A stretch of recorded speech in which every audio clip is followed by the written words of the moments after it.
Sebanyak 1.088 sekretaris daerah se-Indonesia hadir dalam pembukaan Rapat Kerja Nasional Implementasi Reformasi Birokrasi bagi Sekretaris Daerah se-Indonesia tahun 2017. Acara yang dihadiri Sekjen Kementerian Dalam Negeri RI, Sekda Provinsi Jawa Tengah selaku Ketua Umum DPPP Forsedasi dan Gubernur Sumsel Alex Nurdin ini digelar di Ballroom Hotel Horizon Palembang. Usai membuka Rakornas, Gubernur Sumsel Alex Nurdin mengatakan, Rakornas Implementasi Reformasi Birokrasi ini, semua sekda se-Indonesia berkumpul untuk dapat memberikan hal-hal yang positif untuk melaksanakan pemerintahan dan pembangunan serta pelaksanaan pelayanan publik.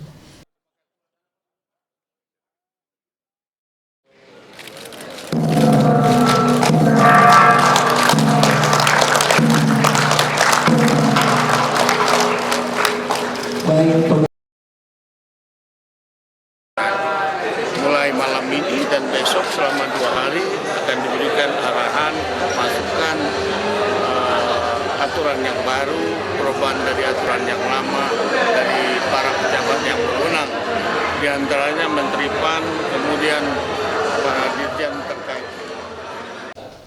Sementara Sekretaris Daerah Sumsel Nasrun Umar mengatakan, seluruh sekda se-Indonesia telah bersepakat mengajukan terobosan kepada pemerintah pusat untuk membuat suatu aturan memperkuat posisi sekda apabila terjadi serta menghindari keterlibatan sekda dalam kancah politik.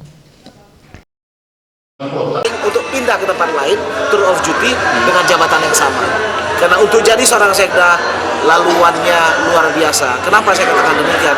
Kalau menjadi kepala daerah, itu siapa saja bisa kalau dia terpilih dalam elektabilitas yang tinggi. Tapi kalau sekda, dia harus lewati semua proses itu. Nasional yang tinggi, dia tahu bahwa kebijakan yang dia jalankan harus mengacu pada pimpinan, dalam hal ini kepala daerah dan wakil kepala daerah. Acara yang digelar selama 2 hari ini, para peserta akan diberikan paparan dan menyamakan persepsi untuk nasional, mulai dari pelaksanaan pelayanan publik, kedisiplinan pegawai, fakta integritas, semua adalah bagian dari reformasi birokrasi. September Rizky, Sriwijaya TV.